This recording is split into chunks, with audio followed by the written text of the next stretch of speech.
আসসালামু আলাইকুম রহমতুল্লাহ।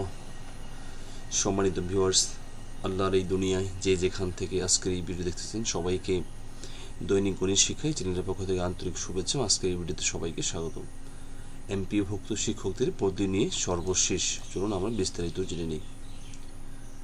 এমপিওভুক্ত শিক্ষকদের বহুল প্রত্যাশিত বদলির কার্যক্রম দ্রুত শুরু কাজ চলমান রয়েছে। শিক্ষকদের তথ্য ইনপুট দেওয়ার সফটওয়্যার এখন পুরোপুরি সচল রয়েছে। দ্রুত গতিতে তথ্য ইনপুট হচ্ছে। কার্যক্রম শেষে মন্ত্রণালয়ের অনুমতি সাপেক্ষে জুলাই মাসে শিক্ষকদের বদলির আবেদন নেওয়া হবে, এমন প্রস্তুতি চলছে। মঙ্গলবার শিক্ষা মন্ত্রণালয়ের একটি সূত্র দৈনিক শিক্ষা.com-কে এই তথ্য জানিয়েছে। সূত্র জানায়, সার্ভার আগের থেকে অনেক ভালো কাজ করছে। ইতিমধ্যে 20,000-এর বেশি শিক্ষা প্রতিষ্ঠান তথ্য জমা দিতে পেরেছে। মন্ত্রণালয়ের অনুমতি সাপেক্ষে জুলাই মাসে শিক্ষকদের বদলির আবেদন নেওয়া হবে, সেভাবেই জোর প্রস্তুতি চলছে। এর আগে এমপিওভুক্ত শিক্ষক বদলি কার্যক্রমে নতুন করে তথ্য ইনপুটের সময়সূচি প্রকাশ করা হয়। প্রতিষ্ঠান প্রধানরা 25 জুন পর্যন্ত তথ্য দিয়েছেন। পরে শিক্ষকদের তথ্য যাচাই ও চূড়ান্ত অনুমোদনের জন্য নতুন নির্দেশনা দেওয়া হয়।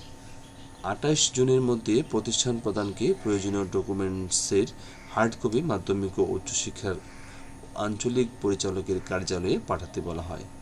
এ সংক্রান্ত চিঠিতে বলা হয়েছে, বেসরকারি শিক্ষা প্রতিষ্ঠানে কর্মরত এমপিওভুক্ত শিক্ষক কর্মচারী বদলির লক্ষ্যে আগামী 25 জুন পর্যন্ত প্রতিষ্ঠান প্রধান পর্যায়ে বদলি সফটওয়্যারের তথ্য দেওয়া যাবে। শিক্ষা প্রতিষ্ঠান থেকে দেওয়া তথ্য এই কার্যালয়ের মাধ্যমে যাচাই ও চূড়ান্ত অনুমোদনের তারিখ যথাক্রমে 5 জুলাই থেকে 15 জুলাই পর্যন্ত।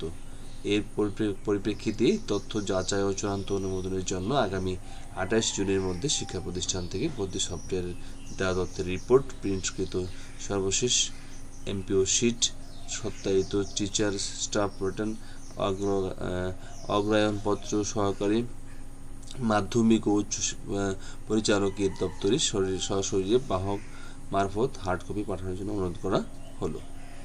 তো আজকে ভিডিও শেষ করছি। ভালো থাকবেন সবাই। আল্লাহ হাফিজ। আসসালামু আলাইকুম রহমতুল্লাহ।